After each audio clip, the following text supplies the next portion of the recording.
अस्सलाम वालेकुम, आप देख रहे हैं समर अब्बास ऑफ एयर।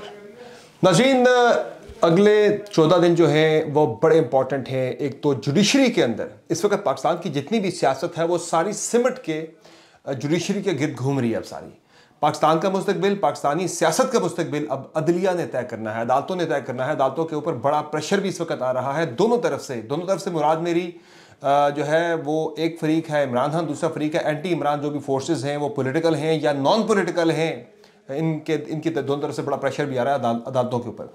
तो दो तीन चीज़ें बड़ी इंपॉर्टेंट जो कि मैं आपसे शेयर करने जा रहा हूँ। एक तो ये है कि अगले 14 दिन के अंदर ही होना यह है कि PMLN ने पूरी मुनज़्ज़म कैंपेन लॉन्च करती हुई है जुडिशरी के खिलाफ, पर्टिकुलरली दो जजेस के नाम को लेके इस्तेमाल करके वो पूरी जुडिशरी के खिलाफ ये कैंपेन है। नाम दो जजेस का लिया जा रहा है, एजाजुल हसन का और जस्टिस मज़ाहिर अकबर नकवी का, लेकिन ये कैंपेन पूरी जुडिशरी के खिलाफ है। चूँकि नून लीग को ये नज़र आ रहा है कि जो उनके जितने भी प्लान्स थे इंतखाबात के इल्तवा के पंजाब और KP में, उस बड़े इलेक्शन के इल्तवा के प्लान के अंदर अदालतें रुकावट बन गई हैं। अदालतों ने अलम बगावत बुलंद कर दिया है आइन की अलमबरदारी के लिए।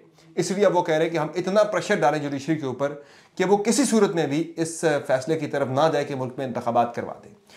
दूसरी तरफ जो दूसरा फरीक है नाजरीन, वो है इमरान खान साहब कि उन्हें इलेक्शन चाहिए।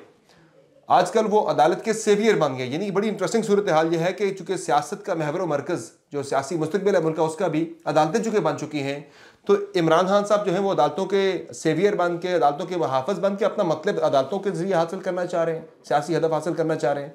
जबकि नून लीग जो है वो अदालतों को प्रेशर में ला के उनकी नाकद बनकर अपना सियासी हदफ हासिल करना चाह रही है अदालतों के अंदर से ही। अब इसमें नाजरीन सिर्फ इलेक्शन के साथ मामला जुड़ा भी नहीं है। इलेक्शन तो कोर ऑब्जेक्टिव इलेक्शन में इल्तवा नून लीग का और PTI का इलेक्शन का हसूल है, जबकि दूसरा बड़ा जो ऑब्जेक्टिव है नून लीग का जो कैंपेन लॉन्च की जा रही है अदलिया के खिलाफ, उसका हदफ ये है कि चूँकि मरीम नवाज़ आजकल पार्टी की तंजीम नो के लिए पूरे मुल्क के अंदर जलसे कर रही है, तंजीम नो के प्रोग्राम उनके चल रहे हैं, तो वो पार्टी को दोबारा से मुनज़्ज़म करने का टास्क उन्हें जो दिया गया है उसमें बहुत ज़्यादा जो इन्हें इशू इस वक्त फेस हो रहा है वो महंगाई सबसे बड़ा इशू है। हुकूमत की जो गैर मकबूलियत है वो सबसे बड़ा इशू इस वक्त PMLN को फेस करना पड़ रहा है। इतना ज़्यादा पॉजिटिव रिस्पांस PMLN को नहीं मिल पा रहा।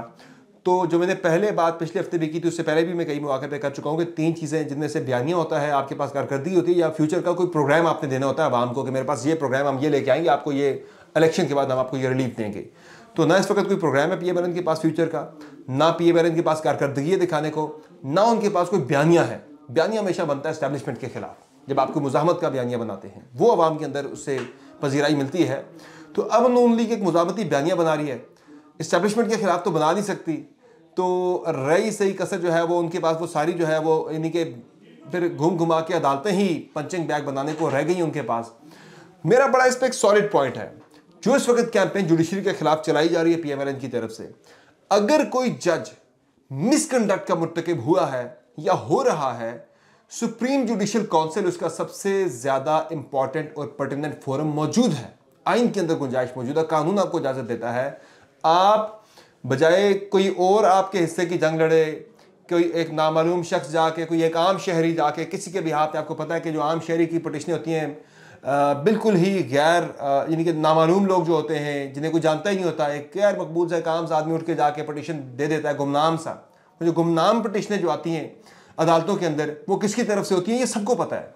तो आप बजाय किसी इदारे के या किसी गुमनाम पटिशन के पीछे छुपने के, आपको चाहिए कि आपके पास अगर शवाहिद हैं, आप एग्रीड पार्टी अपने आप को समझते हैं उन जजेस के वजह से, तो आप ऐसा करें कि वो जज अगर मिसकंडक्ट के मुर्तकिब हो रहे तो आप तमाम जो शवाहिद है आपके पास उनके मिसकंडक्ट के सबूतों के साथ एक रेफरेंस सुप्रीम जुडिशल काउंसिल में मूव कर दें। प्राइम मिनिस्टर साहब ये काम करें, वो मूव करें रेफरेंस, और अगर वो जजेस किसी मिसकंडक्ट के मुर्तकिब हैं तो वो हमेशा के लिए अपनी सर्विस से डिसमिस हो जाएंगे, उनकी सर्विस चली जाएगी। एक बेंच से अलग होना तो दूर की बात है, वो पक्के सुप्रीम कोर्ट से उनकी नौकरी खत्म हो जाएगी, फारिग हो जाएंगे। तो ये तो करना नहीं है, चूंकि मकसद ऐसा करने का है नहीं है। असल मकसद है एक बिल्डअप, असल मकसद है बयानिया बनाने का। जो मिल नहीं रहा था PMLN को वो बनाने की कोशिश अभी भी की जा रही है। पहले 5 शख्सियात के नाम लिए गए थे, जिनमें जनरल बाजवा का नाम था, जिनमें जनरल फैज़ हमीद का नाम था, जिनमें जैसे साकिब निसार का नाम था, आसिफ सईद खोसा का नाम था और इमरान खान का नाम था। वो 5 शख्सियात के ऊपर पिछले 1 महीने से हम सुनते रहे, 1 महीने के अंदर से सुनते रहे। लंदन में बैठ के फैसला हो कि 5 शख्सियात को पंचिंग बैग बना के इनके ऊपर पूरा एक मुज़ाहमती बयानिया बनाना कि इन 5 अफराद ने मुल्क को तबाह किया, PMLN को नुकसान पहुंचा के PMLN को हुकूमत से अलग करके।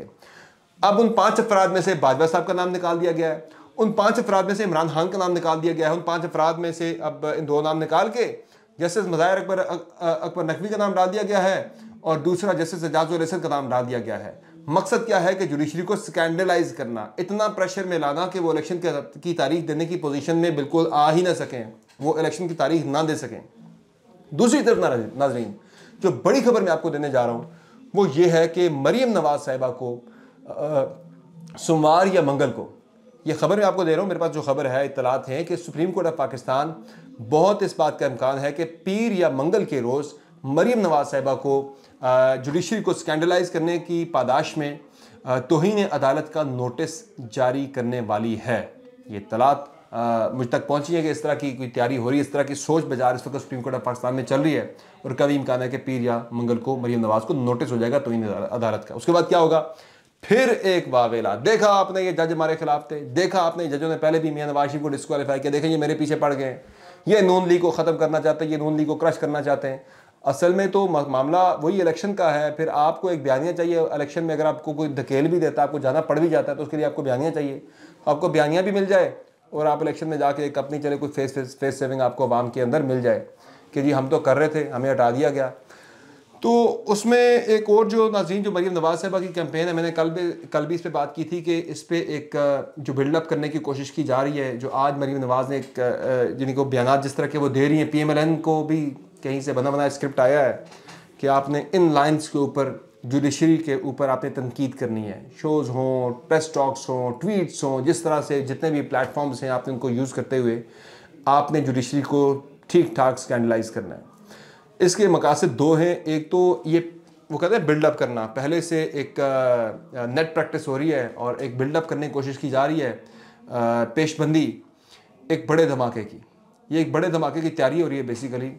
और ऑडियोज़ वीडियोज़ वाली सरकार जो हैं वो मुझे बहुत ज़्यादा इस बात का इम्कान है कि पीर या मंगल को ही या अगले हफ्ते के अंदर अंदर ही एक बड़ा धमाका हो जाएगा और एक बड़ी टेप जो है वो सामने आने वाली है। अभी तक जो इत्तलात इस्लामाबाद के अंदर ज़ेर गर्दिश हैं उसमें ये पता लग रहा है, इत्तलात जारी है कि मुबैना तौर पर वो साबिक चीफ जस्टिस साकिब निसार साहब और जस्टिस एजाजुल एहसन साहब के दरमियान कोई गुफ्तगू है जो मंजर आम पर आने वाली है और PMLN ये धमाका करेगी और फिर बोलेगी देखें ना, हमने नहीं कहा था आपको कि जजेस हमारे खिलाफ हैं, हम नहीं कहते थे कि ये हमारे खिलाफ हैं और ये इमरान खान को लाने वाले ये हैं। अब फिर इमरान खान को दोबारा से अदलिया के कंधे पे सवार करके दोबारा से हुकूमत में लाने की तैयारी हो रही है।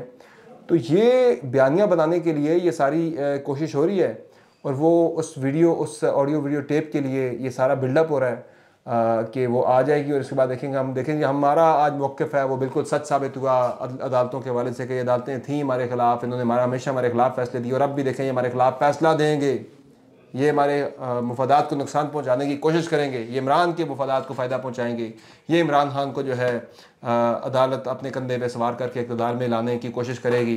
तो इस तरह की चीज़ें जो है ना वो PMLN करने की कोशिश करेगी। बाकी इमरान खान साहब का मामला जो है, उनके अगले 14 दिन के अंदर 3 बड़े इंपॉर्टेंट केसेस आ रहे हैं, वो भी अदालतों के अंदर ही। खान साहब का मामला भी अदालतों के अंदर ही घूम रहा है, वहीं से उनको कोई रिलीफ भी मिल सकता है, वहीं से उनको इलेक्शन भी मिल सकता है, वहीं से खान साहब को डिस्क्वालिफिकेशन भी मिल सकती है। आज जो पाकिस्तान तहरीक इंसाफ अदालतों की सेवियर बनी हुई है, अदालतों की मुहाफ़िज़ बनी हुई है सबसे बड़ी, कल को अगर इमरान खान की नाअहली हो जाती है तो फिर यही जुडिशरी बुरी हो जानी है। बहरहाल इस पर नाज़रीन 28 फरवरी को इमरान खान साहब की बैंकिंग कोर्ट इस्लामाबाद के अंदर पेशी है फॉरेन फंडिंग केस के हवाले से और उसमें खान साहब पेश हो रहे हैं। पिंडी की तंजीम को कह दिया गया है कि आप लोग तैयारी मुकम्मल करें, अपनी तैयारी रखें, खान साहब पेश होंगे, उनका इस्तकबाल करना है, जो भी है वही लाहौर की तरह एक जुलूस की सूरत में खान साहब जो हैं वो आएंगे, अदालत के अंदर आकर पेश होंगे।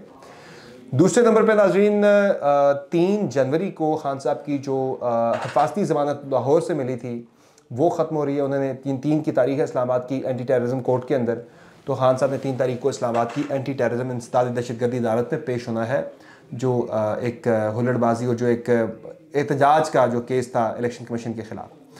तीसरे नंबर पर नाज़रीन खान साहब को 9 मार्च को तलब किया गया है नैब के अंदर और तलबी के हवाले से जिस तरह से कानूनी तकाज़े सारे एक एक कदम जो है वो उठा के तमाम कानूनी तकाज़े पूरे किए जा रहे हैं, तो उसमें भी लग रहा है कि एक पूरी तैयारी हो रही है पूरी कोशिश है इमरान खान को गिरफ्तार करने की, हिरासत में लेने की, इसलिए तमाम कानूनी तकाजे, नोटिस जाके घर पे सर्व करना, सारा कुछ करना, वो गिरफ्तारी की शायद एक कोशिश है कि वहाँ गिरफ्तार कर लिया जाए।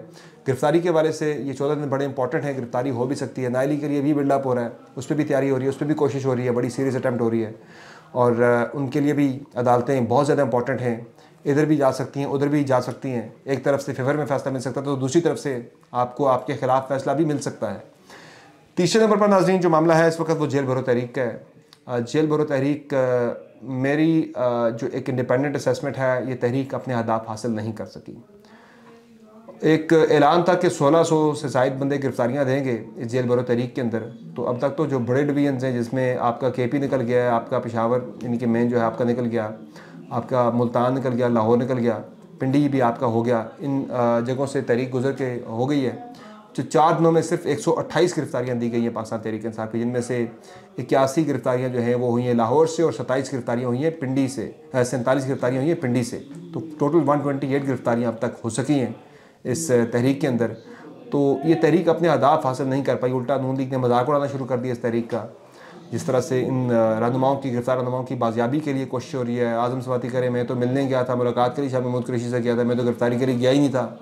शाह महमूद कुरैशी का भी जिस तरह से आया, ज़ैन कुरैशी का आई पटिशन आई दरखास्त उनकी बाजियाबी के लिए, सारा कुछ जो चल रहा है मामला, मुझे ये लग रहा है कि ये तहरीक अपने अहदाफ हासिल नहीं कर सकी। लेकिन नून लीग इस पर खुश तो हो रही है कि देखें जी नाकाम हो गई, देखें जी बंदे ही नहीं इनके साथ। शायद लोग जेल नहीं जाएंगे, आज इस महंगाई के दौर में लोगों को अपने रोज़गार की बड़ी फिक्र है, लेकिन जब इलेक्शन की बारी आती है तो डब्बे में वोट डालने के लिए लोग पहुंच जाएंगे। इतना ज़्यादा मेरे ख्याल से इस जेल भरो तहरीक को लेके ज़्यादा खुश होने की ज़रूरत नहीं है। रियलिटी चेक जो है वो आप सबके सामने रहना चाहिए, क्योंकि इस वक्त जो महंगाई है वो 41.6% पे पहुँच चुकी है। पाकिस्तान की तारीख की हाईएस्ट एवर महंगाई है। अल्लाह माफ़ करे, महंगाई बढ़नी है मज़ीद, चूँकि हमारा जो इंटरेस्ट रेट है अब वो कोई बंदा कारोबार नहीं कर सकेगा पाकिस्तान के अंदर। इंटरेस्ट रेट जो है यानी शरह सूद जो है वो 17% से बढ़ा के 19% की जा रही है। तो इस शरह सूद के साथ तो पाकिस्तान के अंदर कोई बंदा कारोबार करना तो दूर की बात है, कारोबार करने का सोच भी नहीं सकता। और बाकी महंगाई का मज़ीद तूफ़ान पाकिस्तान के अंदर आना है, इसमें मुझे नहीं लगता कि नून लीग इलेक्शन में जाने की पोजीशन में तो बिल्कुल है ही नहीं है। वो आप हर हरबा आजमाएंगे। तो मुझे जो सूरत हाल है वो किसी टकराव की तरफ जाती हुई दिखाई दे रही है। टकराव में सामने फरीक तो जुडिशरी और इस्टेब्लिशमेंट आपकी नून लीग और PDM है, लेकिन पीछे ज़ाहिर है इदारों के भी स्टेक्स हैं। तो ये मुझे एक बड़ा टकराव पाकिस्तान के अंदर होता हुआ दिखाई दे रहा है अगले चंद महीनों के अंदर। इजाज़त दीजिए, खुदा हाफ़िज़।